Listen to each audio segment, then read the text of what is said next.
There we go. Kind of like those pliers. Let's close this back up, see what's on the side here. Let's see here. I wonder if I can open these up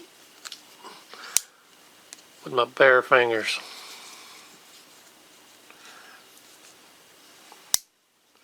Gonna look at these. There we go. Got all those opened up. Might as well get these opened up too while we're doing that. Now let's just stick with this one side for now. Okay, we have a can opener and we have a screwdriver.